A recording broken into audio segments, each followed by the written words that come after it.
So very good morning, all the participants on this Sunday morning. Before we start this discussion on onerous contracts and this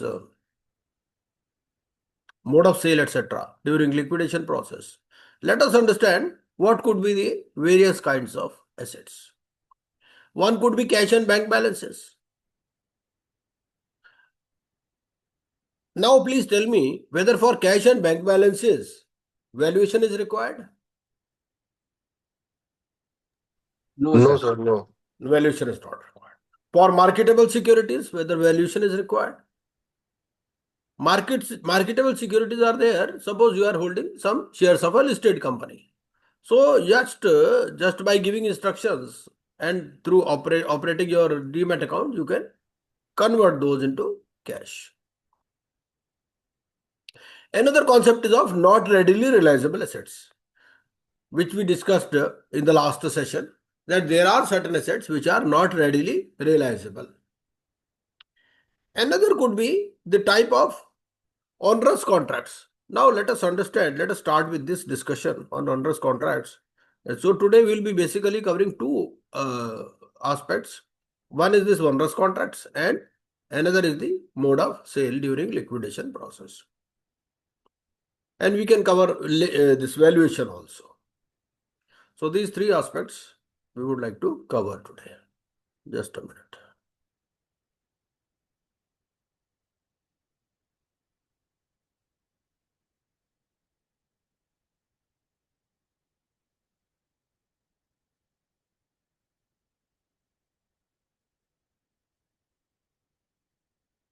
Stakeholders consultation committee we have covered.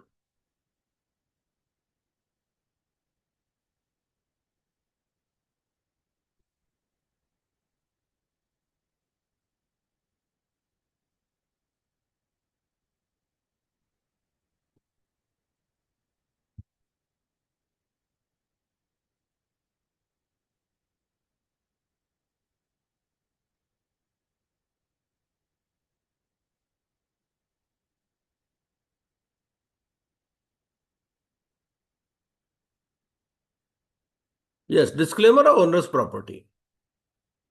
This is the concept. So we'll start from here.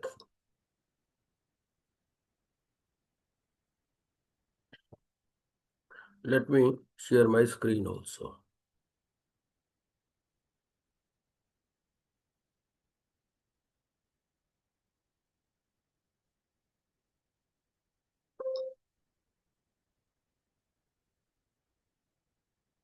So I hope my screen is visible. Is it visible?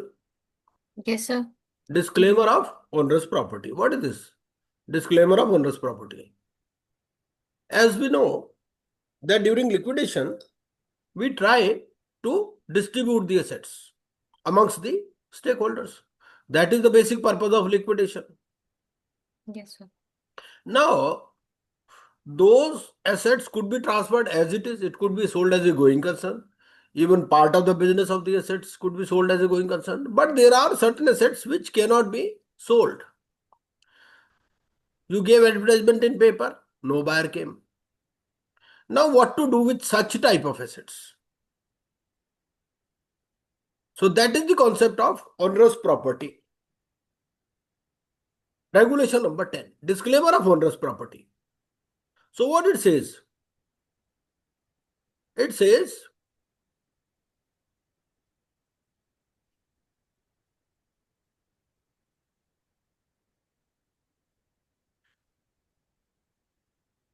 a person interested in the onerous property. So it says, just a minute, regulation number 10. Where any part of the property of a corporate debtor consists of land of any tenure. There could be land. It could be burdened with onerous covenants. So there could be various promises attached with the land. Maybe that some revenues have to be paid and all those things. It could be shares or stocks in companies which are no more listed, and the liability to be paid is more than the value to be realized. Suppose some unpaid money is there on those shares. partly paid up shares, and the value is nil. Any other property which is not saleable or is not readily saleable by reason of the possessor thereof being bound either to the performance of any onerous act or to the payment of any sum of money or unprofitable contract. So all these types of assets are called onerous property. So where the obligation is more than the realization. So in such cases, the liquidator may, notwithstanding that he has endeavored to sell or has taken possession of the property or exercised any act of ownership in relation thereto or done anything in pursuance of the contract, make an application to the adjudicating authority. So in all such cases, because suppose an asset is lying on the asset side of the balance sheet, so naturally it has to be given some treatment. It may be either sold or it may be either transferred or assigned. And if nothing is possible, then disclaimer.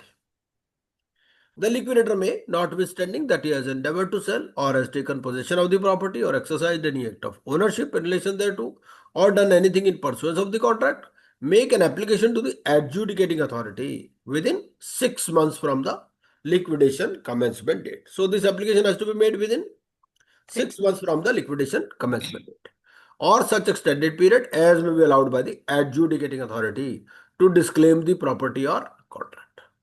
Right? The liquidator shall not make an application under sub-regulation 1 if a person interested in the property or contract. So there could be some persons who may be interested in such property. Suppose there is a land which is situated in a remote village. Now that land is no more saleable. Right?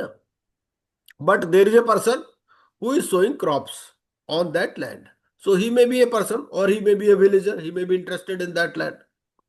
So if there is a person interested in the property or contract and he inquires in writing from the liquidator whether he will make an application to have such property disclaimed, and he did not communicate his intention to do so within 1 month from the receipt of such inquiry. So let us take a hypothetical case. There is a land which is situated in a remote village and there is a villager who is interested in that land. He came to know from somebody that the liquidator wants to disclaim the property because he tried to do an auction, but no buyer came and no buyer is willing to take the property. But that person is interested. So he will inquire in writing. And suppose the liquidator does not revert within 1 month. So in that case, the liquidator shall not make the application. Right? Third, the liquidator shall serve a notice to persons interested in the onerous property or contract. Now what is this? The liquidator shall serve a notice to persons interested in the onerous property. Suppose it's a leasehold property. Suppose it's a leasehold right in a mine. Now that mine has been fully explored. That has been fully exploited. Now there are no more minerals in that land, mine. So there could be still some persons who may be interested in the onerous property or contract. So in those cases, suppose there is a sub-lessee. Okay? This CD is a lessee and there is another tenant to that property. There is a cinema hall which is owned by the CD. It is situated in a village, single screen cinemas, and there is a canteen contractor. So that canteen contractor will be deemed to be the person interested in the owner's property or contract. So there are two types of persons. Number one, in 2 regulation number 10 sub-regulation 2, who is covered? He is an outsider. But in 10.3, who is covered? He is an insider. He is a subcontractor, he is a tenant, or he is a sublessee. Or contract at least 7 days before making an application for disclaimer to the adjudicating authority. So it is obligatory on the liquidator to serve a notice to persons interested in the owner's property or contract. Like I gave you example of a canteen contractor or a tenant or sublessee. And a person is interested in the owner's property or contract if he is entitled to the benefit or subject to the burden of the contract, right? Claims an interest in a disclaimed property or is under a liability not discharged in respect of a disclaimed property. So these are the persons who are interested in the property, right?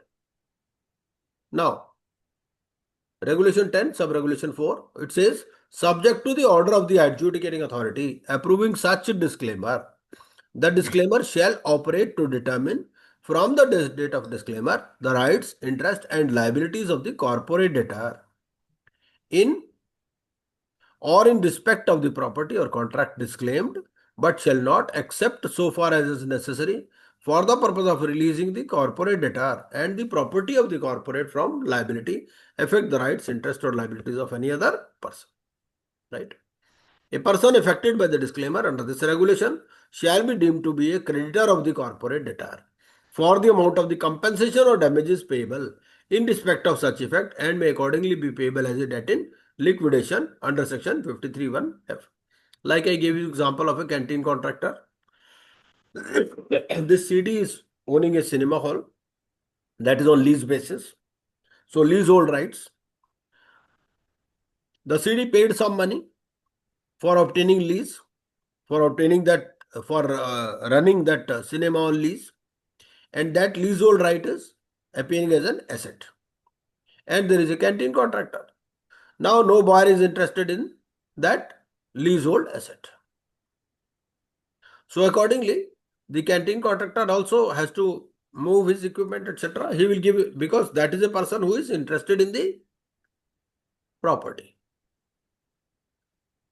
So now, suppose the liquidator makes the application to the adjudicating authority, and the adjudicating authority says that, okay, this canteen contractor has to be paid some compensation or damages.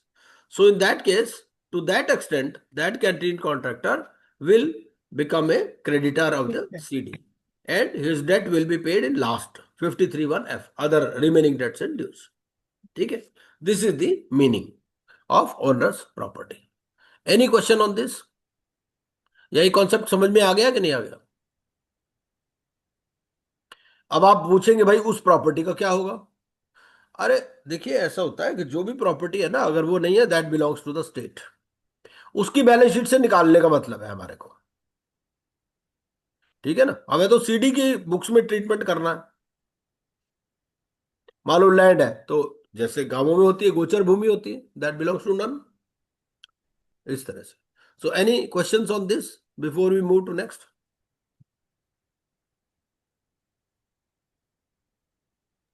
Understood, sir. Extortionate credit transactions. Now, what are extortionate? We have already read in section 50. It says a transaction shall be considered an extortionate credit transaction where the terms require the corporate debtor to make exorbitant payments in respect of the credit provided. So the CD obtained money on credit and he is required to make exorbitant payments. Okay? Say 5% interest per month or things like that. So all these transactions will be covered under extortionate credit transactions and are unconscionable under the principles of law relating to contract. So if they seem to be unreasonable to a man of common prudence, so then also they are considered as extortionate credit transactions. And as we know, in case of extortionate credit transactions, the period is how much? 2 years.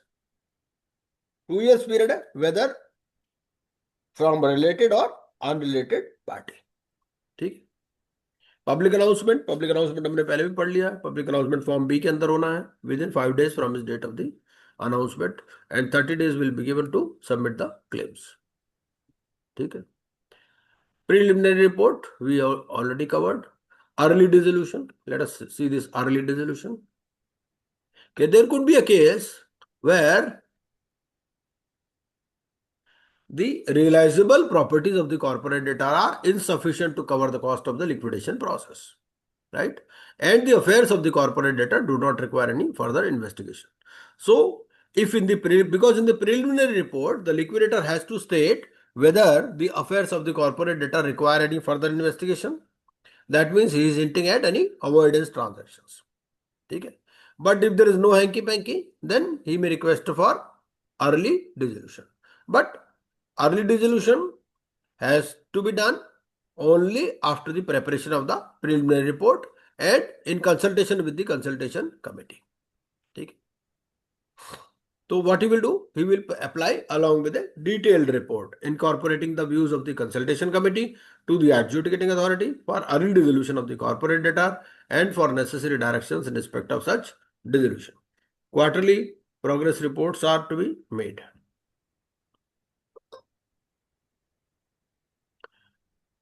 Claims में कुछ खास नहीं है, सिर्फ form number वगैरह है. Proving security interest, that we have already covered. Presumption of security interest we have covered. Production, substantial determination, debts in foreign currencies. This is all जैसा उसके अंदर होता है ना CIRP में, सेम है. Stakeholders consultation committee we have covered. Now realization of assets, sale of assets, regulation 32. So how the assets are to be sold? This is very important. So the liquidator may sell an asset on a standalone basis. ठीक है. Assets in a slump sale, a set of assets collectively, assets in parcels, corporate debtor as a going concern or business of the corporate debtor as a going concern. ठीक है. And out of this also E and F पहले करने हैं आपको. Why? Because if you sell it as a going concern, one of the basic objectives of IBC is maximization of the interest of stakeholders. So if you sell it as a going concern, or if you sell the business of the corporate debtor as a going concern, then it is likely to fetch more value. Okay. Provided that where an asset is subject to security interest, it shall not be sold under any of the clauses A to F unless the security interest there has been relinquished to the liquidation estate. ठीक है. ऐसा नहीं कि आपने security interest create किया और खुद ही बेच रहे हो आप, तो अगर वो रिलिक्विश होगा तभी आप बेच सकते. और sale as a going concern में क्या है? Where the committee of creditors has recommended sale under clause E or F of regulation 32. ठीक है. This recommendation is made during CIRP period only. Or where the liquidator is of the opinion that the sale under clause E or F shall maximize the value, he shall endeavor to first sell under the said clauses. ठीक है. We have already read that during CIRP period, the committee of creditors may recommend the sale of the assets either as a going concern or business of the corporate debtor as a going concern. So then he has to. ठीक है.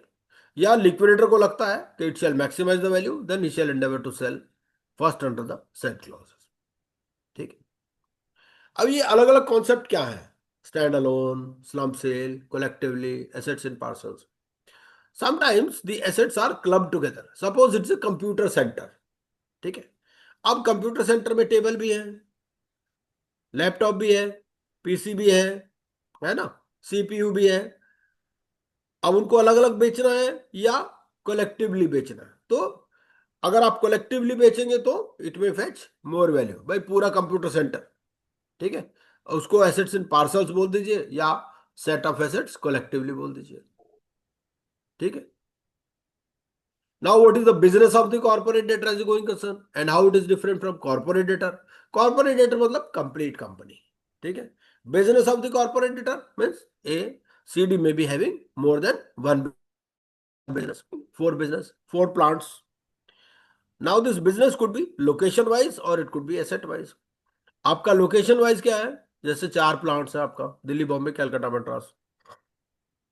आपने अलग अलग बेच दिया, वो business हो गया. या फिर आपका डिफरेंट लाइंस ऑफ बिजनेस है, कोई एक होटल है, एक कोई रियल एस्टेट है, इस तरह से. ठीक. पर्पस क्या है? Purpose to maximise. और उसमें क्या देखना है? सबसे पहले तो देखना है क्या सीओसी ने रिकमेंड किया है क्या, या फिर लिक्विडेटर को लगता है क्या कि भाई पहले ई और एफ में बेचे. तो पहले आप ई और एफ में ट्राई करेंगे. अगर ई और एफ में नहीं होगा फिर आप बाकी वाले ऑप्शंस ट्राई करेंगे. For the purpose of sale under sub regulation 1, the group of assets and liabilities of the corporate debtor as identified, because during CIRP itself, regulation 39C sub regulation 2, what it says?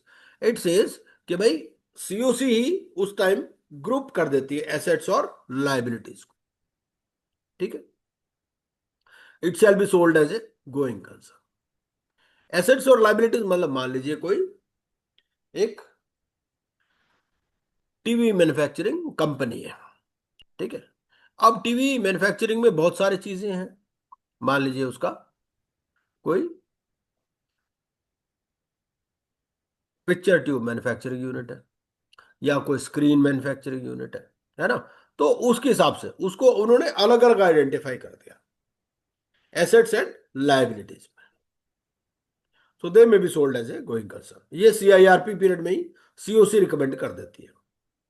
अब मान लीजिए COC ने recommend नहीं किया, उन्होंने identify नहीं किया, तो क्या होगा? Where the committee of creditors has not identified the assets and liabilities under sub regulation 2 of regulation 39C, the liquidator shall identify and group the assets and liabilities to be sold as a going concern in consultation with the consultation committee, ठीक है। The liquidator may sell the assets of the corporate debtor under clause E of regulation 32 exclusively only at the first auction। जो preferred mode of sale क्या है? Auction. और exclusively सिर्फ first auction पे ही बेच पाएगा sale of the CD as a going concern,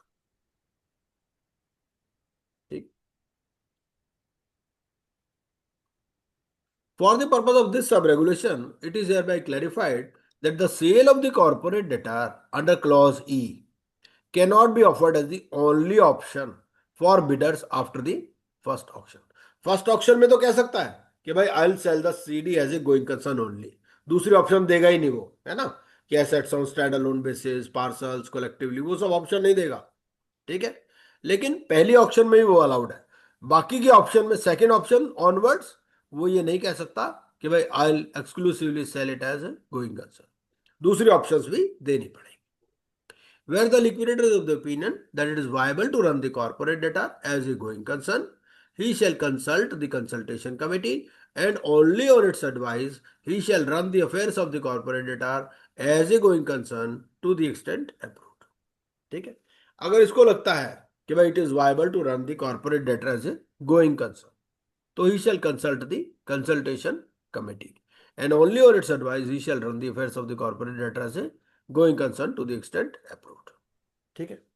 अब इसका रेफरेंस कहां पर आ रहा है आपका? इसका रेफरेंस आपका आ रहा है सेक्शन 33 में। अगर आप सेक्शन 33 पढ़ोगे तो सेक्शन 33 में क्या बोलता है? सेक्शन 33 में बोलता है, वहां जहां ये बोलता है कि भाई deem to have vacated the office, ठीक है।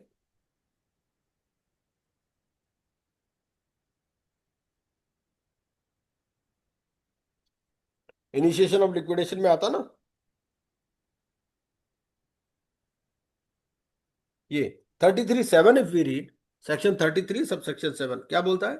The order for liquidation under this section shall be deemed to be notice of discharge to the officers, employees and workmen of the corporate debtor, except when the business of the corporate debtor is continued during the liquidation process by the liquidator। तो हमें जो section 33 sub section 7 इसको मिला करके किसके साथ पढ़ना है? यहाँ 32A(5) के साथ में, ठीक है। तो उस केस में क्या करेगा? ये स्टेक होल्डर्स कंसल्टेशन कमेटी से पूछ लेगा और उसके एडवाइस पर ही ये चलाएगा, ठीक है। तो वहीं पर सेक्शन 33(7) के साथ में आप लिख सकते हैं 31A सब सेक्शन 5, हाँ 32A सब रेगुलेशन 5, ठीक है। 32B क्या बोलता है? Conduct of meetings of the consultation committee, save as otherwise provided under chapter 3, the provisions of regulation 18 to 26 of chapter 6 and chapter 7 of CIRP regulations shall apply mutatis mutandis। अब CIRP में हमने meetings के बारे में पढ़ा कि भाई meetings का क्या, कौन कंडक्ट करेगा, क्या कोरम होगा, है ना, कौन उसमें पॉइंट रेज कर सकता है, रेजोल्यूशन कौन मूव कर सकता है, वो सारी बातें हमने पढ़ी थी। yes sir, वो ये मुटेटिस मुटेंडिस अप्लाई होंगी किसमें? SCC meeting, लिक्विडेशन, ठीक है। Mode of sale regulation 33, mode of sale क्या कहता है? The liquidator shall ordinarily sell the assets of the corporate debtor through an auction. Normally normal mode क्या है? ऑक्शन। auction, क्योंकि ऑक्शन में क्या है? ऑक्शन में बेसिकली एक ट्रांसपेरेंट प्रोसेस है। The liquidator may sell the assets of the corporate debtor by means of private sale, private sale में भी बेच सकते हैं लेकिन only after prior consultation with the consultation committee under regulation 31A in the manner specified in schedule 1. ठीक है, तो ये आप ये ध्यान देखोगे कि ये जो कंसल्टेशन कमेटी है इसकी भी पावर्स जो है काफी बढ़ा दी गई है, और आपसे वो पूछ सकता है कि in which of the decisions prior approval या प्रायर कंसल्टेशन, अप्रूवल वर्ड नहीं यूज किया, कंसल्टेशन ही यूज किया है, कि prior consultation with the consultation committee is required. तो ऐसे 4-5 वो ऑप्शंस दे सकता है। ठीक है, कब कब प्राइवेट सेल होगी? एक तो जब एसेट इज पेरिशेबल। पेरिशेबल कब होगा? मान लीजिए मेडिसिन है ना, मान लीजिए फ्रूट्स एंड वेजिटेबल्स हैं, या और ऐसी कोई चीज है जो कि पेरिशेबल है। Asset is likely to deteriorate in value significantly if not sold immediately. कोई एसेट है which is subject to corrosion, है ना, या इवेपोरेशन, केमिकल्स वगैरह हैं, तो उस केस में भी ये जो है it can be sold by way of private sale. लेकिन क्या कंडीशन है? Prior consultation with consultation committee. ठीक है, और उसके बाद थर्ड है the prior permission of the adjudicating authority has been obtained for such sale. तो प्राइवेट सेल के लिए क्या क्या हो गया? पेरिशेबल होगा, या likely to deteriorate in value significantly, या prior permission of the adjudicating authority it has been obtained for such sale। Word क्या लिखा? और लिखा नीचे, मतलब ये ऑल्टरनेटिव है। मतलब इसका क्या मतलब हो गया? इसका मतलब ये हो गया कि अगर पेरिशेबल है तो जरूरी नहीं है एडजुडिकेटिंग अथॉरिटी का अप्रूवल लेना। ठीक है, अगर डिटीरियोरेट हो रहा है इन वैल्यू सिग्निफिकेंटली तो जरूरत नहीं है, या थर्ड सिचुएशन ये है कि पेरिशेबल नहीं है, लाइकली टू डिटीरियोरेट नहीं है, लेकिन आपने क्या किया? प्रायर परमिशन ले लिया ऑफ द एडजुडिकेटिंग अथॉरिटी, तो भी आप बेच सकते हो bye way of private cell. ठीक है, वर्ड क्या लिखा? और लिखा है बाद में। ठीक है, provided that the liquidator shall not sell the assets without prior permission of the adjudicating authority by way of private sale। किसको नहीं बेच सकते? Related party of the corporate debtor, his related party. His related party मतलब related party of the liquidator, Liquidator. और any professional appointed by. ठीक है, जो professional उसने अपॉइंट किया उसको भी नहीं बेच सकता। अब आप कहोगे कि भाई क्या रिलेटेड पार्टी ऑफ प्रोफेशनल को बेच सकते हो? क्योंकि यहां वो वर्ड तो लिखा नहीं है ना। लेकिन वो कहां पर फिर कवर हो जाएगा? वो आपका डिस्क्लोजर में कवर हो जाएगा। बहुत सारी चीजें जब हम कोड ऑफ एथिक्स पढ़ेंगे तो उसमें कवर हो जाती हैं। The liquidator shall not proceed with the sale of an asset if he has reason to believe that there is any collusion between the buyers.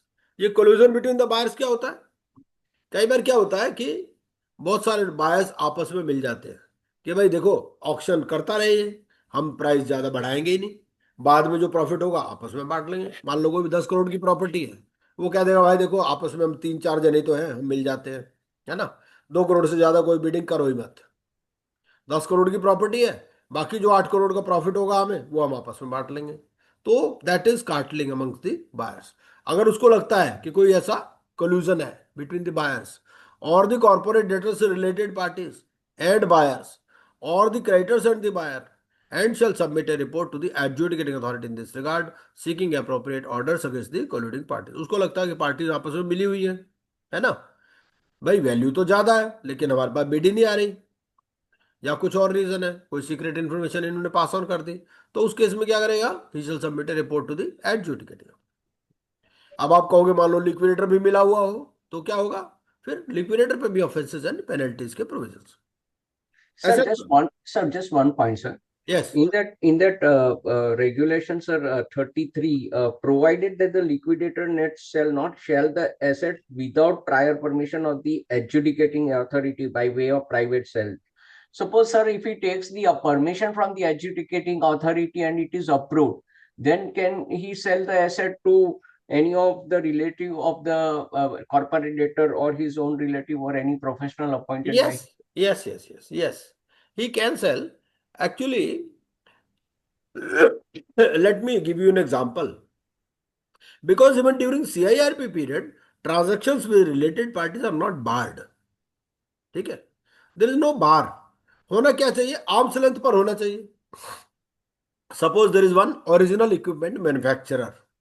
ठीक है, Right. एक company, suppose it's a car manufacturing company, and there is one original equipment manufacturer now, and there is only one person in that locality.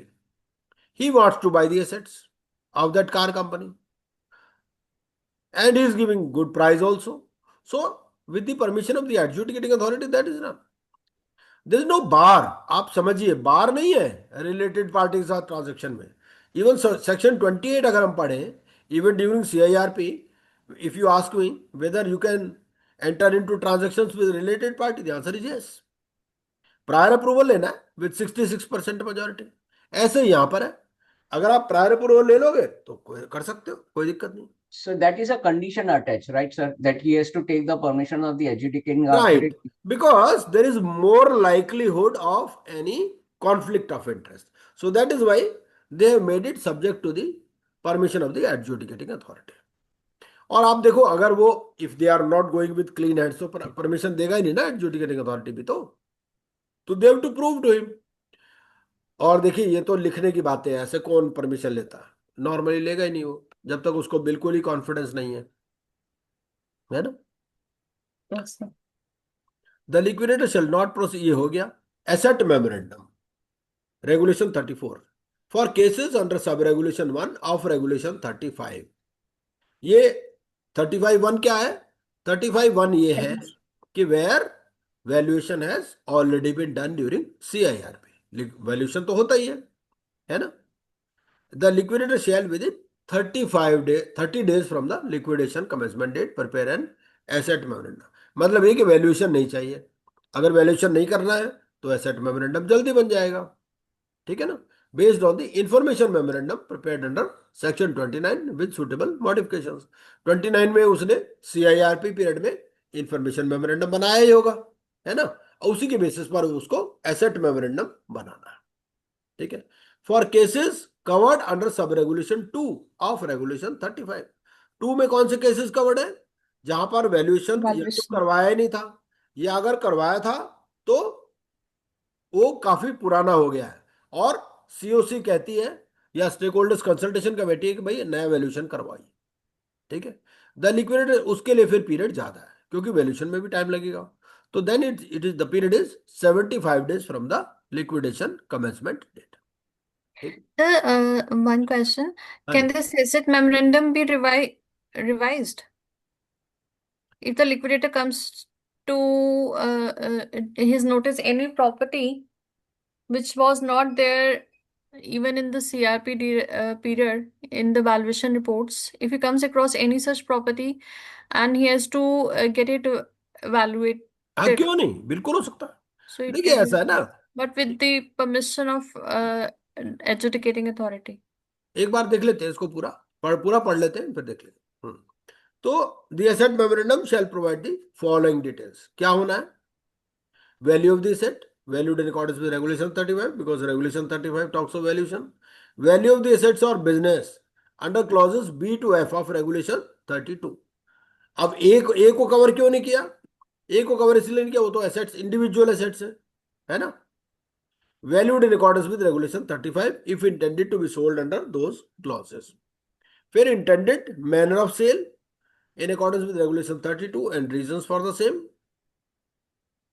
The intended mode of sale, expected amount of realization, any other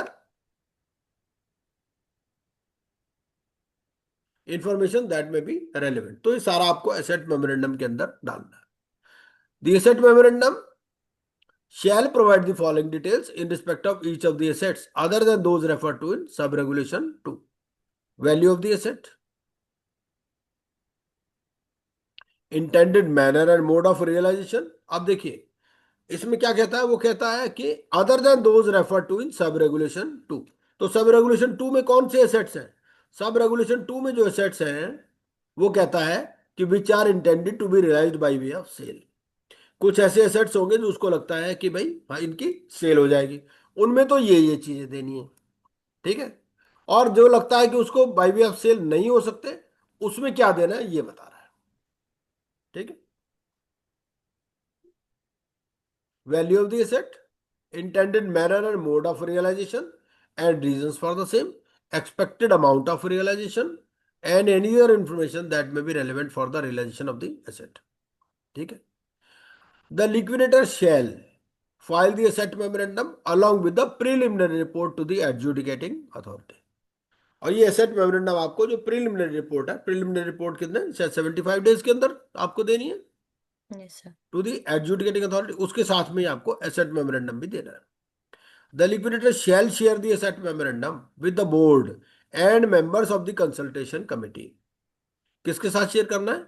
member with the board, board मतलब IBBI, and members of the consultation committee having voting rights after receiving an undertaking from each member that such member shall maintain confidentiality of the information and shall not use such information to cause an undue gain or undue loss.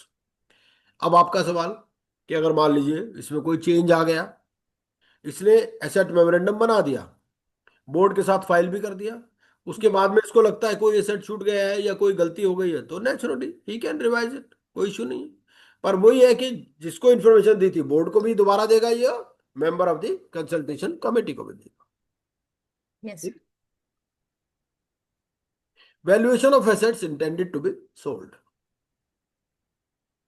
35(1), 35(1) का reference पहले भी आया था। 35(1) के reference में वो क्या बोलता था कि अगर आपका CIRP वाली वैल्यूएशन, वैल्यूएशन हाँ, तो उस केस में आपके कितने दिन के अंदर था वो asset memorandum? 30 days, 30 days, sir. 30 days. ठीक है। और अगर ये नहीं है तो फिर 75 डेज था।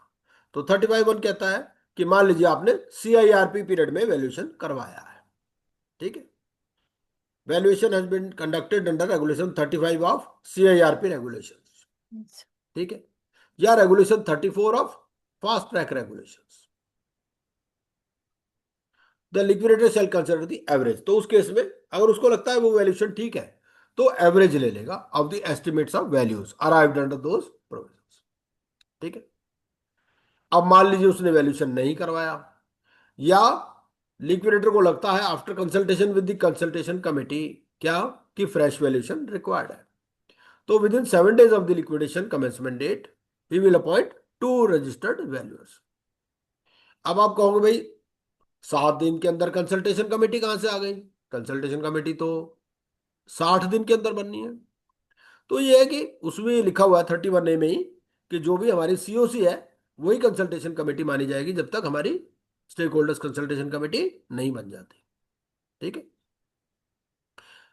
तो इस केस में क्या होगा? Within 7 days of the liquidation commencement date he will appoint 2 registered valuers to determine the realisable value. जैसे CIRP में कौन सी वैल्यू होती है? फेयर वैल्यू और लिक्विडेशन वैल्यू। Liquidation. यहां पर कौन सी वैल्यू है? Realisable value. ठीक है। Of the assets of business under clauses A to F, provided that the following persons shall not be appointed as registered valuer. Registered valuer कौन कौन अपॉइंट नहीं हो सकता? रिलेटिव नहीं होना चाहिए, related party of the CD नहीं होना चाहिए, auditor of the corporate debtor at any time during the 5 years preceding the insolvency commencement date, partner और director of the IPE of which the liquidator is a partner और director. ठीक है। अब आप यहां पूछने लग जाओ कि जी एडजुडिकेटिंग अथॉरिटी से परमिशन लेके हो सकता है क्या? नहीं हो सकता। अगर नहीं लिखा है तो नहीं, इसमें लिखा नहीं ना कि एडजुडिकेटिंग अथॉरिटी का परमिशन लेके कर सकते हो। जहां पर एडजुडिकेटिंग अथॉरिटी को डिस्क्रिप्शन दी गई है वो लिखा हुआ है वहां पर। The registered valuers appointed under sub regulation 2 shall independently submit to the, ये जो दो लिक्विडेटर, दो जो अपना रजिस्टर्ड वैल्यूअर अपॉइंट हुए, ये अपनी रिपोर्ट इंडिपेंडेंटली देंगे। ठीक है। The estimates of realisable value of the assets और businesses as the case may be computed in accordance with companies registered valuation rules after physical verification of the assets of the corporate debtor. ठीक है। और average जो है उसका ले लिया जाएगा वैल्यू ऑफ द एसेट्स और बिजनेस। ठीक है।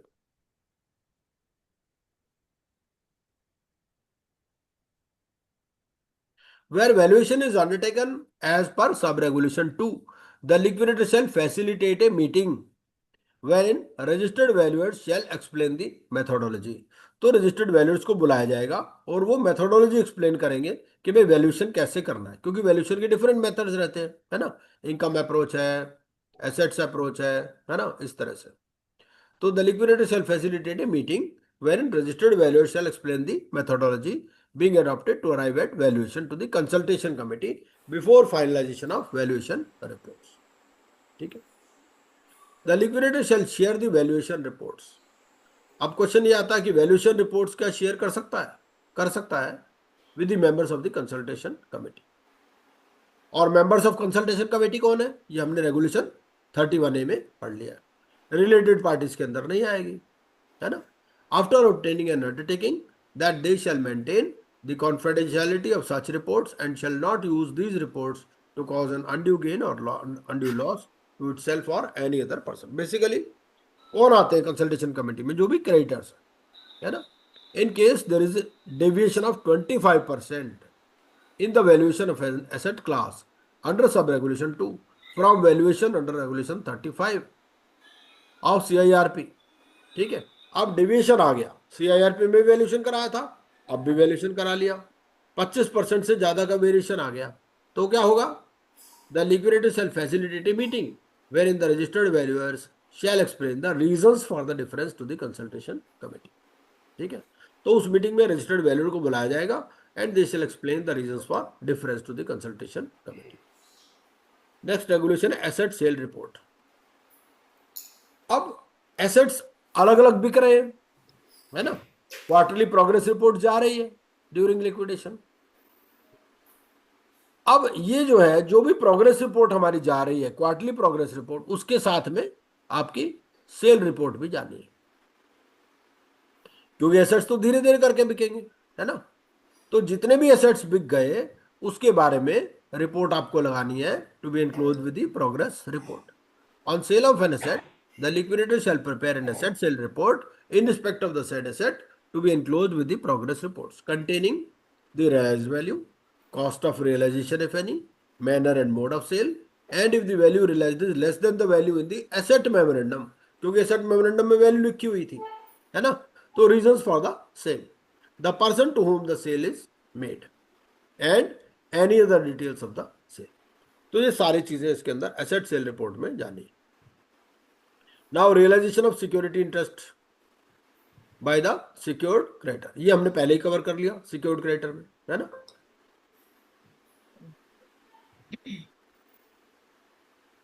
असाइनमेंट हमने कवर कर लिया, डिस्ट्रीब्यूशन ऑफ अनसोल्ड एसेट्स हमने कवर कर लिया. ठीक है. लिक्विडेटर टू कॉल, ये भी हो गया. Now regulation 41, all money to be paid to the bank account.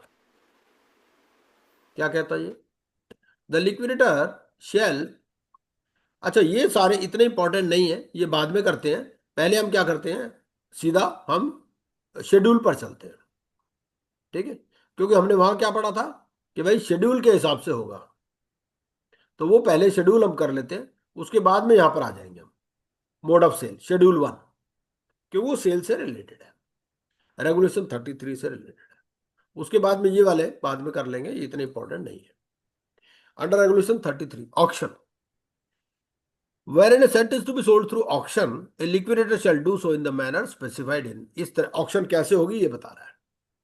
सबसे पहले subject to the provisions of regulation 2B. Regulation 2B क्या बोलता है, वो पब्लिक अनाउंसमेंट की बात करता है कि भाई कौन कौन से पेपर में करना है, वो सारी कहानियां वहां लिख रखी है. ठीक है. The liquidator shall issue a public notice of an auction for sale under regulation 32 within 45 days from the liquidation commencement date, unless the consultation committee advises to extend the timeline. ठीक है. तो 45 डेज के अंदर इसको public notice देना for auction. The liquidator shall issue public notice for the next auction in case of failure of the auction within 15 days from the last failed auction, unless the consultation committee advises to deviate from the specified time period. तो पहली auction कब करनी है इसको, उसका public notice देना within 45 days from the liquidation commencement date. तो लेकिन अगर उसकी वैल्यूएशन ही नहीं हुई तब तक तो 75 डेज का जिसमें टाइम है लिक्विडेशन. हाँ, तो फिर उसमें कंसल्टेशन कमेटी से मांग लेगा ना, उसमें कंसल्टेशन कमेटी से मांग लेगा जी. और ऐसा ना, ये सारी चीजें साइमल्टेनियस चलती रहती है. भाई अभी तो पब्लिक नोटिस दे रहा है, पब्लिक नोटिस में भी तो टाइम देगा ना वो, कि भाई आप रिवर्ट करोगे, वो फिर इंस्पेक्ट करेंगे एसेट्स को, उसमें भी तो टाइम लगेगा ना, बिक तो नहीं रहे ना अभी. जी. अब भाई बिकने तो है ही एसेट्स, ये तो बात पक्की हो ही गई हाँ जी. है ना. तो और अगर उसको लगता है ज्यादा टाइम है तो फिर कंसल्टेशन कमेटी से मांग लेगा time extension. The liquidator shall issue public notice for the next auction in case of failure of the auction within 15 days from the last failed auction unless the consultation committee advises to deviate from the specified time period. ठीक है. और auction कितने दिन में complete करनी है? With in 35 days 35 days. From the issue of public notice for auction. तो अगर हम 45 प्लस 35 को देखें तो हमारा 80 डेज हो जाता है. ठीक है. The liquidator shall provide to the prospective bidder access of the assets under auction to facilitate their inspection and due diligence. मान लो कोई कार है, कोई प्लांट एंड मशीनरी है ना, तो उनको इंस्पेक्शन के लिए अलाउ करेगा या ड्यू डिलिजेंस के लिए. ठीक है. A prospective bidder in an auction process shall deposit earnest money deposit at least up to 2 days before the date of the auction. तो EMD डिपॉजिट के लिए कहेगा. The liquidator shall prepare a marketing strategy with the help of marketing professionals if required for sale of the asset. क्योंकि कई बार assets बहुत बड़े बड़े होते हैं, है ना. मान लो एयरक्राफ्ट्स हैं या कुछ ऐसे बहुत बड़े बड़े बिजनेसेस हैं, बहुत लंबे चौड़े एसेट्स हैं, तो उस केस में क्या करते हैं, मार्केटिंग प्रोफेशनल्स की भी हेल्प लेते हैं for sale of the asset. क्योंकि भाई लोगों को पहले पब्लिसाइज करना पड़ेगा ना, वेल पब्लिसाइज करना पड़ेगा कि भाई this asset is up for sale. The strategy में इंक्लूड रिलीजिंग एडवर्टाइजमेंट्स. ये एडवर्टाइजमेंट अलग है, वो एडवर्टाइजमेंट अलग है, वो ऑक्शन के लिए है ना. और ये वाली जो एडवर्टाइजमेंट है ये आपकी है for purpose of marketing. Preparing information sheets for the set, preparing notice for sale and liaising with agents. तो इस सब के लिए मार्केटिंग एक्सपर्ट्स की हेल्प ले सकते हैं. The liquidator shall prepare terms and conditions of sale, including reserve price, earnest money deposit, as well as pre-bid qualifications, if any. ठीक है. Provided that the liquidator shall not require payment of any non-refundable deposit or fees for participation in an auction under the liquidation process. अच्छा, आप ये बताइए कि ये जो marketing strategy बनानी है, क्या इसके लिए भी आपको कंसल्टेशन कमेटी से एडवाइस चाहिए? ये जो मार्केटिंग स्ट्रेटेजी बनानी है इसके लिए भी क्या एडवाइस चाहिए? The answer is yes. अब आप कहोगे यहां तो लिखा नहीं है. भाई यहां नहीं लिखा, लेकिन रेगुलेशन 31A में लिखा है. रेगुलेशन 31A में क्या लिखा है? रेगुलेशन 31A में लिखा है स्टेक होल्डर्स कंसल्टेशन कमेटी. यहां पर रेफरेंस देता है 31A(1)(b) में sale under regulation 32 including manner of sale, pre bid qualifications, reserve price, marketing strategy and auction process. तो 31A(1)(b) इसके साथ में आप वर्ड लिख सकते हो. ये जो 2 है 31A(1)(b. ठीक है, कि यहां पर भी चाहिए. इस तरह से वो कई बार पूछ लेता है. आधी चीजें यहां लिख दी, आधी वहां लिख दी.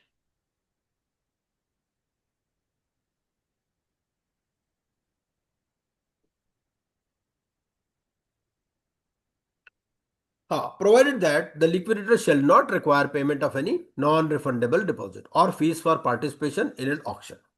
ठीक है. नॉन रिफंडेबल डिपॉजिट नहीं मांग सकता, लेकिन रिफंडेबल डिपॉजिट मांग सकता है, अर्नेस्ट मनी डिपॉजिट मांग सकता है टू एंश्योर सीरियसनेस. ठीक. Provided further that the earnest money deposit shall not exceed 10% of the reserve price. Earnest money की भी लिमिटेशन है, it shall not exceed 10% of the reserve price. ठीक है. Provided further that the liquidator shall mention in the auction notice the period extended under clause H of sub-regulation 1 of regulation 31A. 31A(1)(h) में क्या लिखा है? Extension of payment of balance sale consideration. Normally balance sale consideration has to be paid within 90 days. 90 days. और अगर उसका extension हो तो उस केस में क्या होगा, ये मेंशन कर देगा auction notice. The reserve price shall be the value of the asset arrived at in accordance with regulation 35. 35 हमने पढ़ ही लिया, वैल्यूएशन से रिलेटेड है ना. And where an auction fails, the reserve price in subsequent auctions may be further reduced by not more than 10% at a time. तो 10% से ज्यादा reduce नहीं कर सकते एट ए टाइम. अब ये 10% का भी सवाल कई बार आ जाता है. भाई 10% किसके रेफरेंस में? वो रिजर्व प्राइस, जो ओरिजिनल रिजर्व प्राइस है। मान लीजिए ओरिजिनल रिजर्व प्राइस आपका 100 है, ठीक है। अब 100 के बाद में 100 पे कोई नहीं आया, आपने क्या किया, उसको 90 कर दिया। अब 90 के बाद 10% क्या 90 का होगा या 100 का होगा? वो 100 से ही होगा, क्योंकि तभी वो नीचे आएगा ना, इस तरह से। Provided that in cases where the reserve price of the failed auction of the asset was fixed as per the valuation under sub-regulation 1 of regulation 35, the liquidator may, on the advice of the consultation committee, reduce the reserve price up to 25% once during the process. तो एक बार 25% भी reduce कर सकते हैं, ठीक है। अगर 35.1 मतलब बाद में वैल्यूएशन नहीं हुआ, जो ओरिजिनल CIRP वाले वैल्यूएशन से ही काम चला रहे हैं, ठीक है, तो उस केस में इसको रिजर्व प्राइस को रिड्यूस कर सकते हैं अप टू 25%। वंस लिखा है तो वंस मतलब एक ही बार कर सकते हैं, बाकी में फिर 10% से ज्यादा नहीं कर सकते। The liquidator shall issue a public notice of an auction in the manner specified in regulation 12(3), ठीक है। Provided that the liquidator may apply to the adjudicating authority to dispense with the requirement of regulation 12(3)(a), keeping in view the value of the asset intended to be sold by auction। अब 12(3) क्या बोलता है? 12(3) जो हमारा liquidation का regulation है, Publications. हाँ, ये 12(3) आपका ये बताता है कि भाई आपको पेपर में ऐड देनी है ना। अब मान लीजिए वैल्यू ऑफ एसेट ज्यादा नहीं है ना, और आप पेपर में ऐड दे रहे हो, पेपर में ऐड देने से वैल्यू कम ही होगी ना, तो वो ये कह सकता है कि भाई पेपर में ऐड देने की जरूरत नहीं है। अगर उसको लगे कि भाई वैल्यू ऑफ एसेट ज्यादा नहीं है तो काय को पेपर में ऐड देगा, ये मतलब है। The public notice shall state that prospective bidders shall submit an undertaking.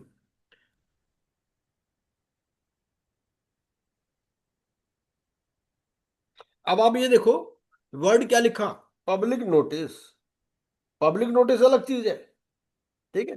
Public notice कई बार क्या होता है, मान लीजिए गांवों में कोई जमीन है, तो वहां पेपर वेपर के तो इतना फायदा नहीं होगा, वो क्या करते हैं कि वहां पर होर्डिंग लगा देते हैं, वो कम कॉस्टली पड़ता है। इस तरह से भी आप कर सकते हो भाई। पब्लिक को, आप पब्लिक को अनाउंसमेंट डिंडोरी पीट के भी करवा सकते हो, है ना, डिंडोरा पीट के भी करवा सकते हो। इस तरह से वो देखना है आपको कैसे करना है, पब्लिक को नोटिस जाना चाहिए basically. Provided that the liquidator may apply to the adjudicating authority to dispense with the requirement of regulation, ये हो ही गया। The public notice shall state that prospective bidders shall submit an undertaking that they do not suffer from any ineligibility, 29A में, ठीक है। और अगर ऐसा होगा तो अर्नेस्ट मनी में भी forfeited। The liquidator shall provide all necessary assistance for the conduct of due diligence by the interested buyers, ठीक है। और अब तो नॉर्मली क्या होता है कि आपका प्लेटफॉर्म बना दिया इन्होंने, तो उसी प्लेटफॉर्म के थ्रू ये ऑक्शन होती है। If the liquidator is of the opinion that a physical auction is likely to maximise, इनको लगता है कि भाई फिजिकल ऑक्शन से अगर मैक्सिमाइज हो सकता है and it is in the best interest, तो he may sell asset through a physical auction after obtaining the permission of the adjudicating authority, ठीक है। The liquidator may engage the services of qualified professional auctioneers specializing in auctioning such assets for this purpose, ठीक है। An auction shall be transparent and the highest bid at any given point shall be visible to the other bidders, ठीक है। क्योंकि ये normally क्या होता है, digital platform पे होती है, तो दूसरा क्या बिड कर रहा है वो भी विजिबल होती है। लेकिन अगर उसको लगता है कि भाई दूसरे को बिड्स ना दिखाओ, तो फिर क्या करेगा, अप्लाई करेगा to the adjudicating authority for its admission, for its permission to conduct an auction in such manner कि भाई bids of other parties may not be visible to the bidder, ठीक है। If required the liquidator may conduct multiple rounds of auctions to maximise the realisation from the sale of the assets and to promote the best interest of the creditors. Where the liquidator rejects the highest bid in an auction process, he shall intimate the reasons for such rejection to the highest bidder and mention it in the next progress report। इस पर हमारे पास एक case law भी है कि ऐसा नहीं है कि लिक्विडेटर की जो मर्जी आए।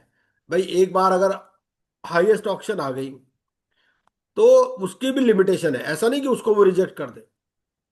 तो where the liquidator rejects the highest bid in an auction process, he shall intimate the reasons for such rejection to the highest bidder and mention it in the next progress report. On the close of the auction, the highest bidder shall be invited to provide balance sale consideration within 90 days. ठीक है, और such period as mentioned in the auction notice under clause 3 of the date of such demand.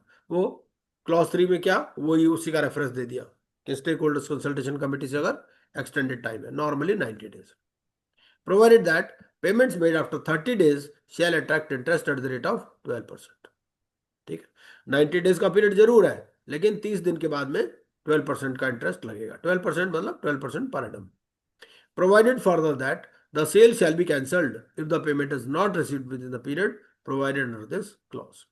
ठीक है, within 3 days of declaring the highest bidder, the liquidator shall conduct due diligence and verify the eligibility of the highest bidder. ठीक है, तो जब highest bidder आ गया, liquidator क्या करेगा, he shall conduct due diligence and verify the eligibility of the highest bidder. The liquidator shall present the auction results, details of the highest bidder and the due diligence conducted on it to the consultation committee. ठीक है, the liquidator shall declare the highest bidder as the successful bidder or reject such bid after consultation with the consultation committee. If a bidder is found ineligible, the earnest money deposited by him shall be forfeited. In case the highest bidder is found ineligible, the liquidator may, in consultation with the consultation committee, declare the next highest bidder as the successful bidder after following the same process as provided under clause A to clause 12. On payment of the full amount, the sale shall stand completed.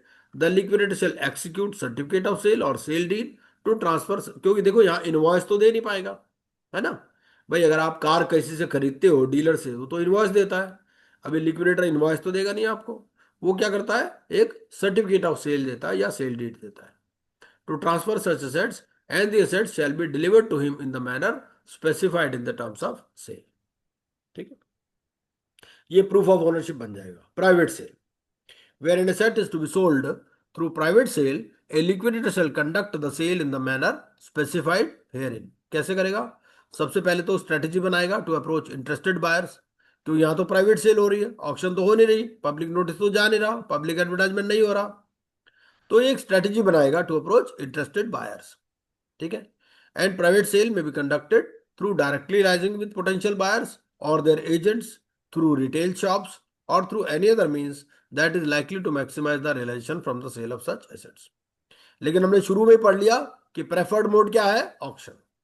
ठीक है, the private sale shall be confirm to the buyer after consultation with the consultation committee under regulation 33. ठीक है, the sale shall stand completed in accordance with the terms of sale and thereafter the asset shall be delivered to the purchaser on receipt of full consideration for the assets in the manner specified in the terms of sale. अब इसके बाद हम क्या करते हैं, थोड़े से ना इस पर जूरिस्प्रूडेंस भी देख लेते हैं कि इसमें जूरिस्प्रूडेंस क्या रही, वो थोड़ा सा देख लेते हैं before we move to other parts.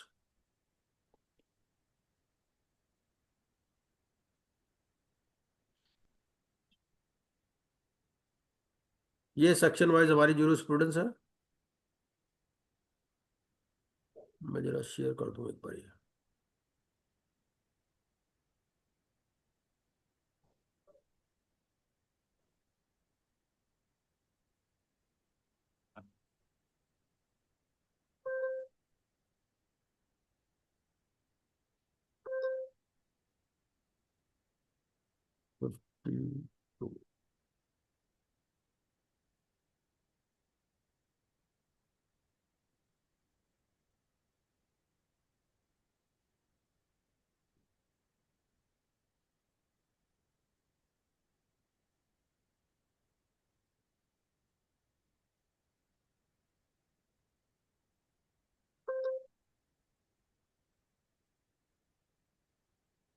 बल्कि इसको एक बार ये रहा, वो देखता हूँ एक मिनट.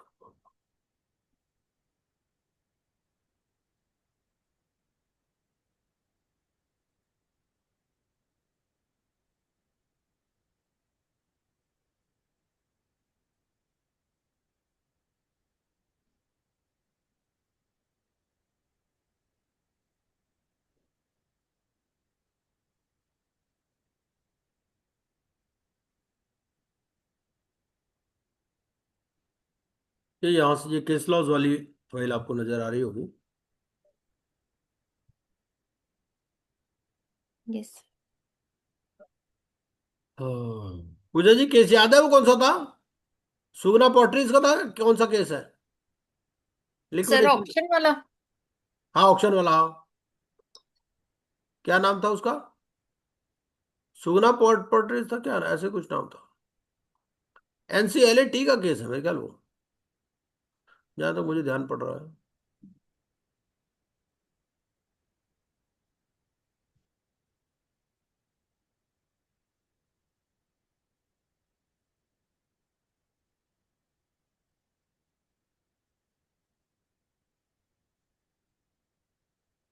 एनसीएलटी।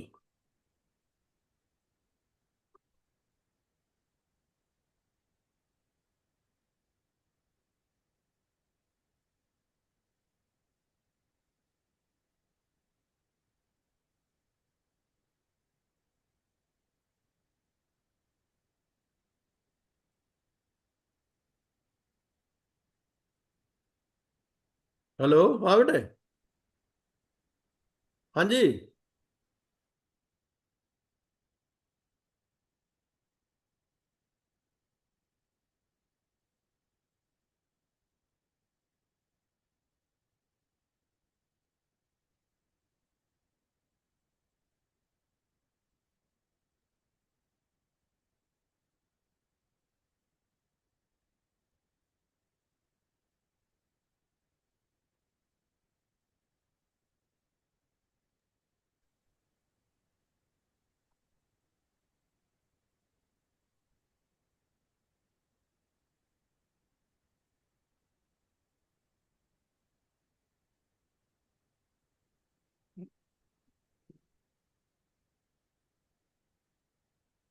ये हाईएस्ट बिडर के ऊपर था। बिडर के नाम से सर्च कर लेता हूँ।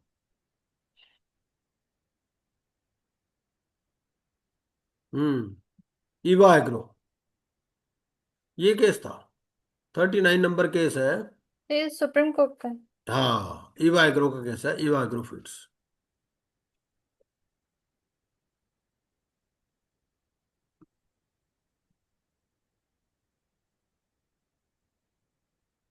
इसमें क्या हुआ, इसमें ना जो लिक्विडेटर था उसने हाईएस्ट बिडर को रिजेक्ट कर दिया। तो ये केस फिर गया सुप्रीम कोर्ट में कि भाई लिक्विडेटर की क्या पावर है कि क्या हाईएस्ट बिडर को भी आप रिजेक्ट कर सकते हो। क्वेश्चन इसमें ये था।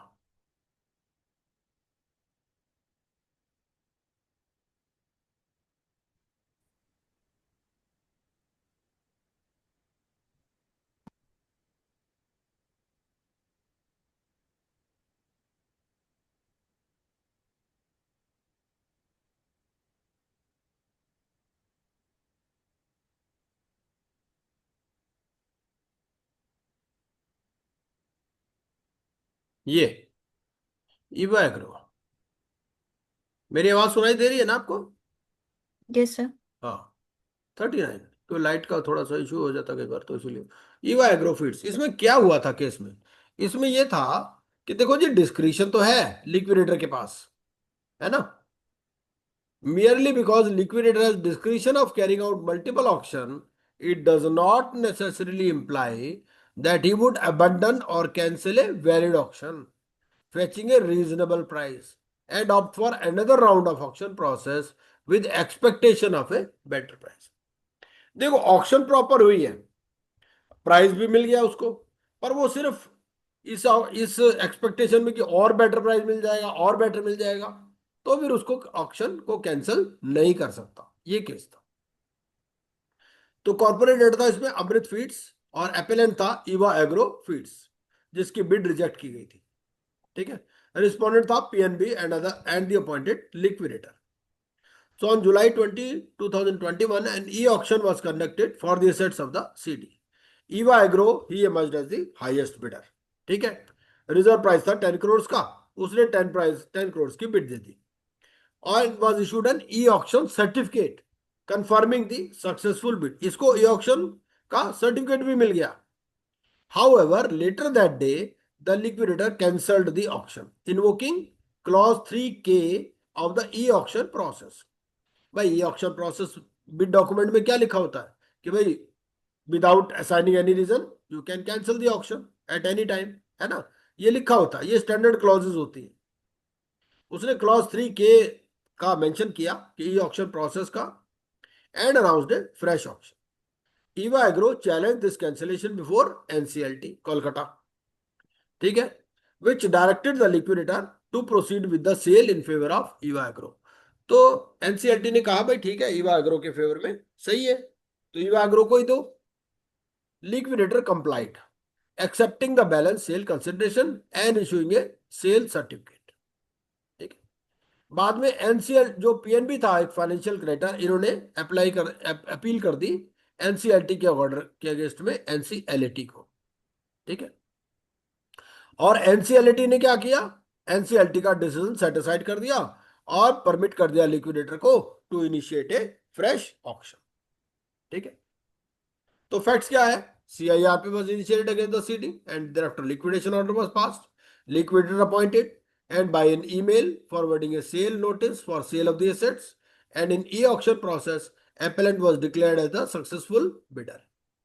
However, the liquidator had cancelled the said e-auction as the asset was sold at reserve price and he wanted to sell assets at हार। तो उसने कहा रिजर्व प्राइस 10 करोड़ है, 10 करोड़ की बिड आई है, हो सकता मुझे ज्यादा मिल जाए।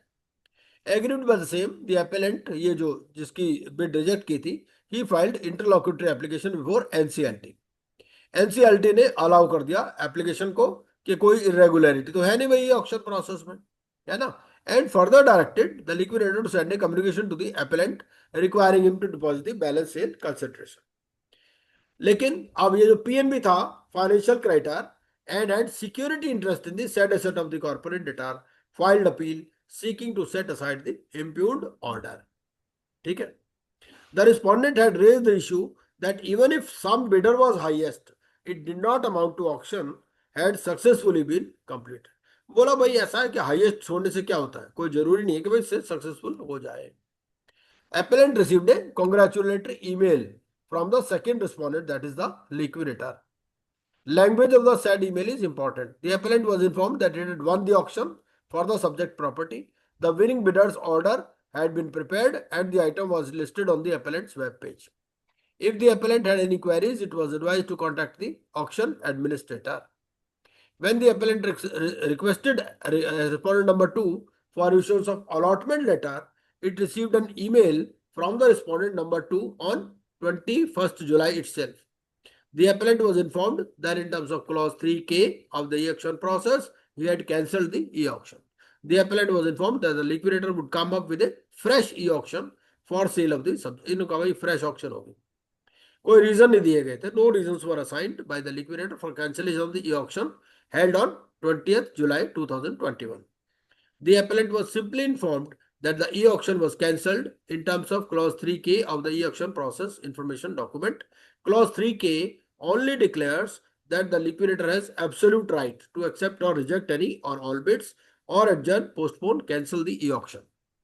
तो सुप्रीम कोर्ट ने क्या कहा, सुप्रीम कोर्ट ये ईवा एग्रो फिर अपील में चला गया against NCLT decision to the supreme court. तो सुप्रीम कोर्ट ने कहा कि liquidator's cancellation of the auction was arbitrary and lacked valid justification. The expectation of obtaining a higher price in a subsequent auction did not constitute a sufficient reason for cancellation. So once the highest bid is accepted and the sale certificate is issued, the auction process attains finality.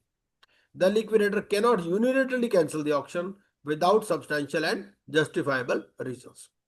ठीक है, तो ये तो supreme court ने जो NCLT वाला order था वो रिस्टोर कर दिया।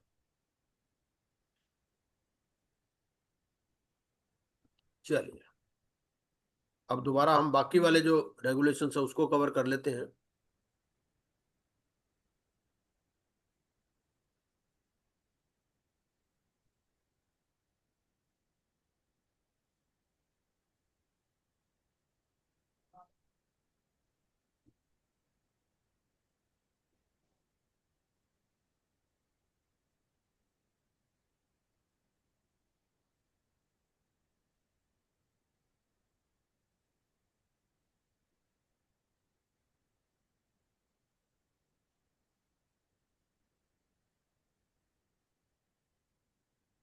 एक जो इंपॉर्टेंट रेगुलेशन है हमारा, ये तो हो ही गए, ये all monies to be paid to bank account, regulation 41 क्या कहता है कि एक अकाउंट खोलेगा ये लिक्विडेटर, the liquidator shall open a bank account in the name of the CD followed by the words in liquidation in a scheduled bank for the receipt of all monies due to the corporate data.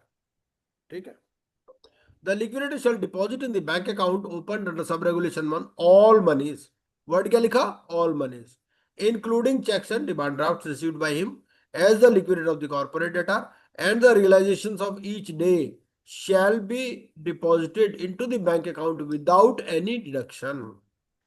देखो बार बार press कर रहा हूं, all मनीज without any deduction, जो भी पैसा उसको मिला, ये नहीं कि उसमें से कुछ पैसा अपने पास रख ले, नहीं, सारे का सारा पैसा उसको जमा करवाना है, not later than the next working day. मान लो 5 बजे कोई पैसा मिला, ये बैंक बंद हो गया, नेक्स्ट वर्किंग डे तक करा सकते में। The liquidator may maintain a cash of 1 lakh rupees और such higher amount as may be permitted by the adjudicating authority to meet liquidation cost.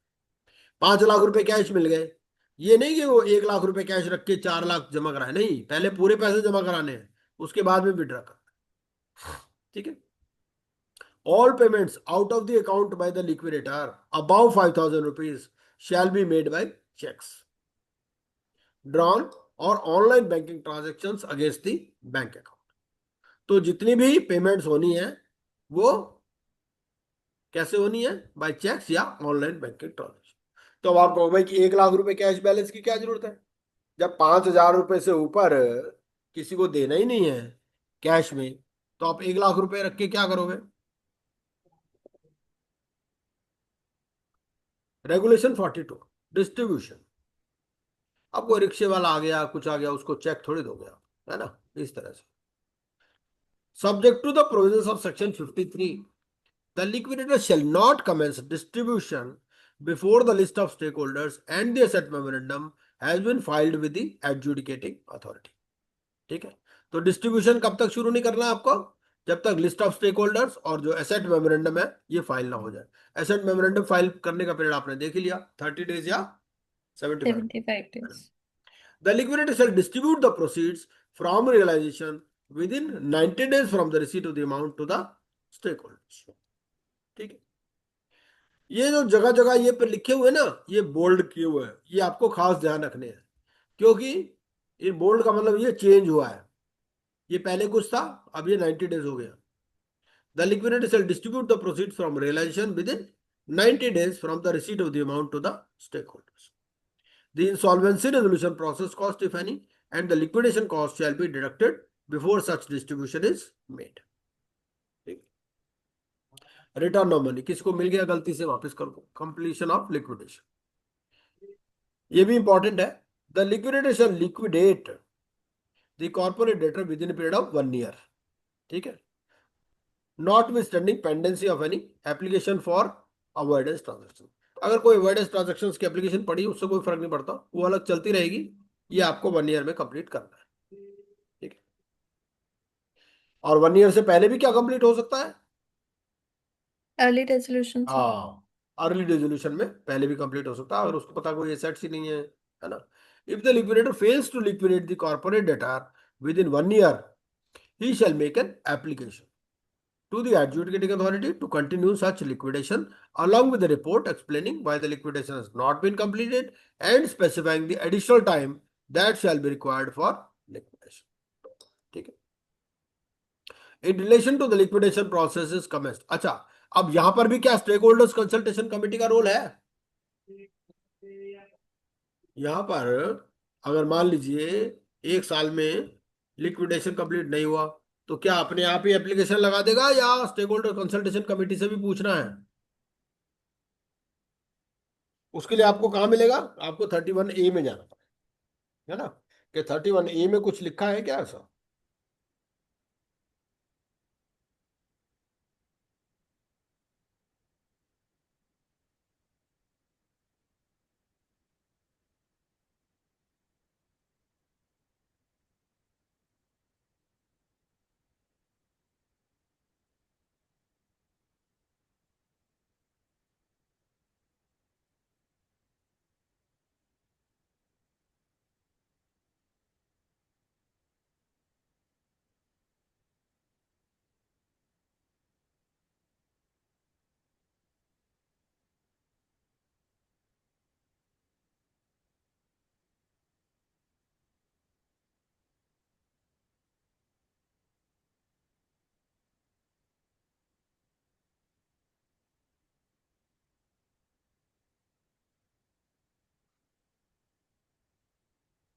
उसके बारे में लिखा तो नहीं है बेसिकली, इसका मतलब लिक्विडेटर के पास ही पावर है।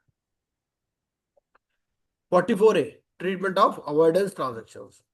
The liquidator shall, on the advice of the consultation committee, provide in the application along with the final report filed under Regulation 45 the manner in which the proceedings in respect of avoidance transactions will be pursued after the dissolution or closure of the liquidation process. मतलब अब ये जो avoidance transaction है इनको कौन pursue करेगा, ये भी फाइनल रिपोर्ट में लिख देगा on the advice of the consultation committee. ठीक है, और अगर वहां से कोई रिकवरी होती है तो रिकवरी कैसे डिस्ट्रीब्यूट होगी। 45 है final report prior to dissolution. When the corporate debtor is liquidated, the liquidator shall make an account of the liquidation showing how it has been conducted and how the corporate debtor's assets have been liquidated. ठीक, if the liquidation cost exceeds the estimated liquidation cost provided in the preliminary report, क्योंकि preliminary report में इसने लिखा था कि liquidation cost क्या होगी, अगर उससे exceed करती है तो he shall explain the reasons for the same। और ये हर आपको क्वार्टरली रिपोर्ट में भी एक्सप्लेन करने हैं। अगर आप क्वार्टरली रिपोर्ट देखोगे तो क्वार्टरली रिपोर्ट में भी ऐसी रिक्वायरमेंट है।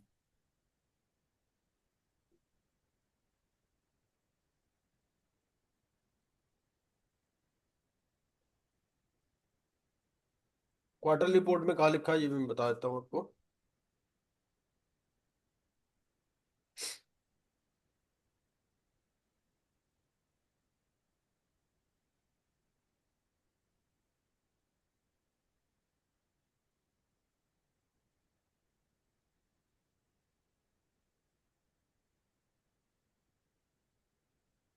ये आपका ये जो 15 नंबर है रेगुलेशन प्रोग्रेस रिपोर्ट का, इसका आप 15(2)(f) पढ़िए।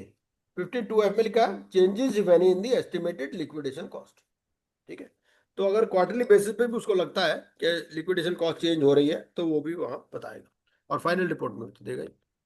The liquidator shall submit an application along with the final report and the compliance certificate in Form H to the adjudicating authority। ठीक है, अब इसमें दो बातें होंगी। क्या होगा, या तो क्योंकि हमने क्या पढ़ा कि भाई आप उसको एज ए गोइंग कंसर्न भी सेल कर सकते हो, तो जब आपने as a going concern sale कर दिया तो डिसोल्यूशन तो होगा नहीं, है ना। उस केस में क्या होगा, क्लोजर होगा ऑफ द लिक्विडेशन प्रोसेस। ठीक है, where the corporate debtor is sold as a going concern और a compromise arrangement has been sanction. और अगर मान लो sale as a going concern नहीं हुआ, ऐसा तोड़ तोड़ करके बेचे, तो फिर डिसोल्यूशन होगा। ठीक है, preservation of records. Preservation of records में आपको क्या करना है, we shall preserve copies of all such records which give a complete account of the liquidation process. क्या क्या आपको रखनी है, ये सारा लिखा है इसमें। Appointment, handing over, admission, public announcement, ये सारी चीजें आपको रखनी है। और आप ये ध्यान कीजिए कि बुक्स अलग है, रिकॉर्ड्स अलग है। यहां पर ये रिकॉर्ड्स की बात कर रहा है। ठीक है, इलेक्ट्रॉनिक कॉपी रखनी है आपको for a minimum period of 8 years और फिजिकल कॉपी रखनी है for a minimum period of 3 years. ठीक है, 3 years. चलिए,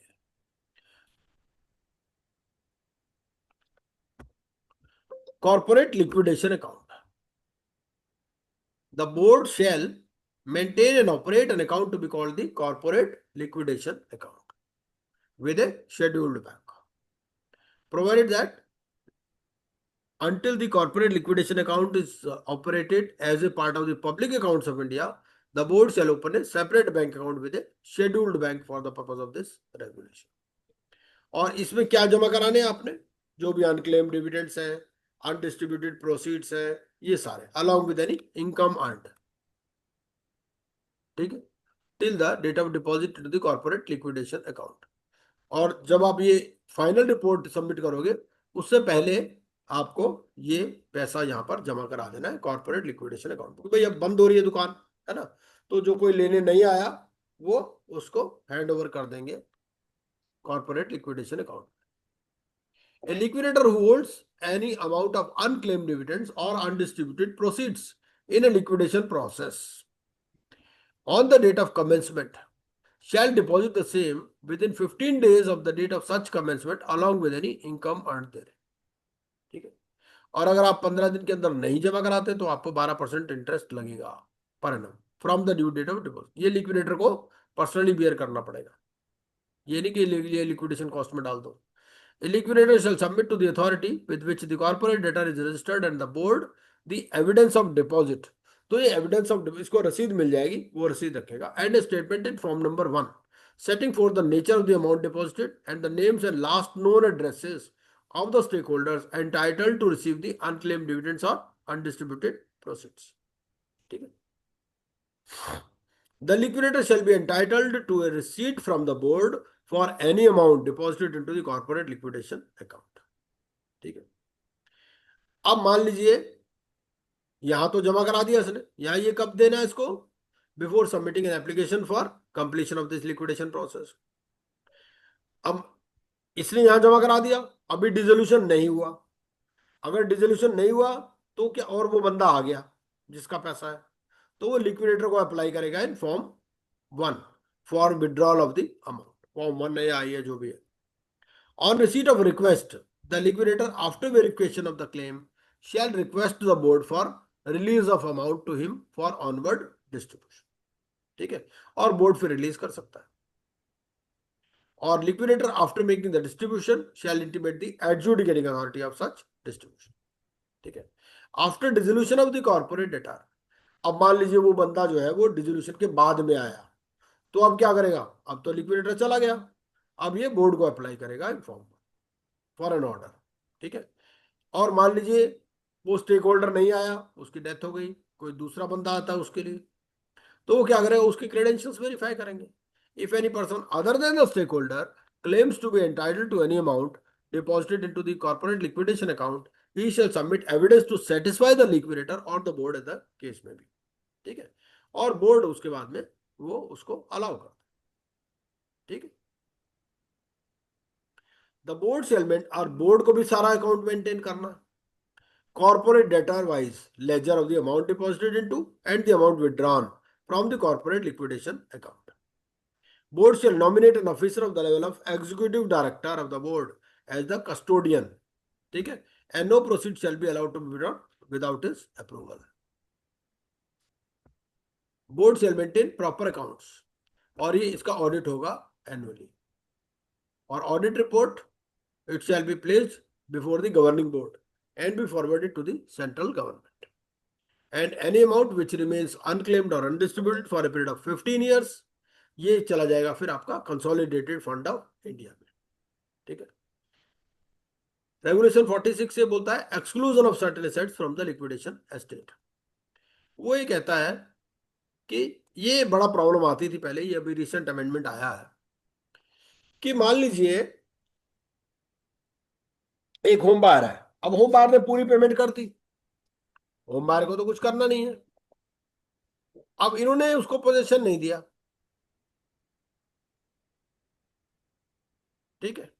या रजिस्ट्रेशन नहीं हुआ उस प्रॉपर्टी का, पोजीशन तो दे दिया लेकिन रजिस्ट्रेशन नहीं हुआ, तो इस केस में क्या होगा? ये कहता है कि for the purpose of clause E of subsection 4 of section 36, क्योंकि ये लिक्विडेशन स्टेट में जाएगा कि नहीं जाएगा ये सवाल है। जो बुक्स है रियल एस्टेट डेवलपर की, वहां पर वो अभी भी अनसोल्ड इन्वेंट्री में पड़ा हुआ है, क्योंकि जब तक रजिस्ट्री नहीं होगी वहां से निकलता नहीं है ना। तो ये रेगुलेशन ये कहता है कि wherever the corporate debtor has given position to an allottee in a real estate project, such asset shall not form a part of the liquidation estate of the corporate debtor। ठीक है। तो ऐसा जो asset है वो liquidation estate का part नहीं बनेगा। अब इस रेगुलेशन को हमारे को कौन सा रेगुलेशन के साथ मिला के पढ़ना है? वो जो कस्टडी एंड कंट्रोल से रिलेटेड रेगुलेशन है। कस्टडी एंड कंट्रोल में हमने क्या पढ़ा था? कस्टडी एंड कंट्रोल में हमने जो सीआईआरपी रेगुलेशंस है उसमें इसका आंसर मिलेगा।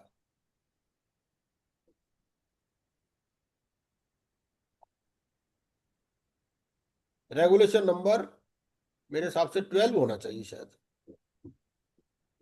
जो कस्टडियन कंट्रोल से रिलेटेड रेगुलेशन हो।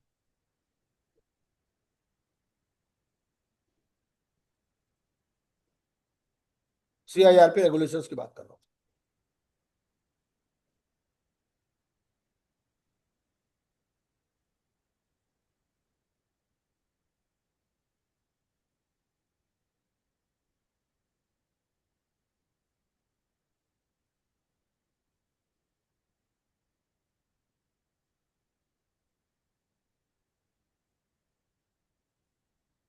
क्यों पूजा जी, कहां पर है ये? ध्यान है कुछ? ये रेगुलेशन 4E है। Regulation 4E of CIRP regulations क्या बोलता है? Handing over the possession after obtaining the approval of the committee with not less than 66%, the resolution professional shall hand over the possession of the plot, apartment or building or any instrument agreed to be transferred under the real estate project and facilitate registration where the allotee has requested for the same and has performed his part under the agreement. ठीक है, अगर allottee request करेगा और उसने अपना part fulfil कर दिया है तो उस केस में क्या होगा? आरपी की ड्यूटी लगा दी कि भाई इसको रजिस्ट्रेशन करवाओ। ठीक है, shall hand over the position and facilitate registration. और इस रेगुलेशन को, ये जो रेगुलेशन नंबर 4E है, इसको आपको इसके साथ मिला करके पढ़ना है, क्योंकि जब वो ये कह रहा है कि भाई उसको रजिस्ट्रेशन करवाओ तो इसका मतलब वो लिक्विडेशन एस्टेट का पार्ट तो बनेगा नहीं, है ना? तो ये है। फिर ये मॉडल टाइमलाइन दे रखी है हमारे को फॉर लिक्विडेशन प्रोसेस। ठीक है, इस मॉडल टाइमलाइन को आप देख लीजिएगा। तो आज की कथा यही समाप्त करते हैं, है ना? और अगली क्लास में फिर हम करेंगे ये अपना फास्ट ट्रैक प्रोसेस। ठीक है, सर एक क्वेश्चन मुझे पूछना था आप इसमें, जो अगर वैल्यूएशन रिपोर्ट्स जो उसने शेयर करनी है लिक्विडेटर ने, उसके लिए तो उसने अंडरटेकिंग लेनी है, लेकिन अगर उसने एसईसी में मेथडोलॉजी डिस्कस करनी है जो लिक्विडेटर्स ने फॉलो करी है वैल्यूएशन के लिए, तो तो उसके लिए तो ऐसा कुछ नहीं है सर। नहीं नहीं नहीं, वो तो कुछ नहीं, वो तो ऐसा ना, वो तो कमेटी में बुलाएगा उसको, जो स्टेक होल्डर्स कंसल्टेशन कमेटी की मीटिंग है उसमें बुलाएगा, उसी में मेथोडोलॉजी डिस्कस होगी।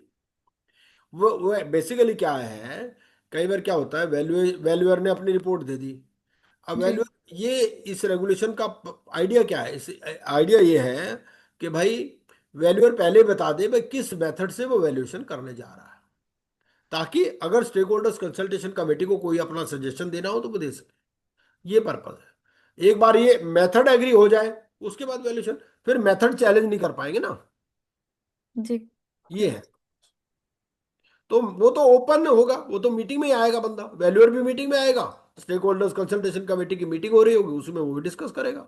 अगर उन्होंने कोई सजेशन देना होगा तो देंगे, यस सर। उसमें कोई अंडरटेकिंग वाली बात ही नहीं है, वो तो कोई सेपरेटली तो दे नहीं रहे, वो तो ओपन मीटिंग में डिस्कस हो रही है चीज। ओके जी, have a good day. Okay sir.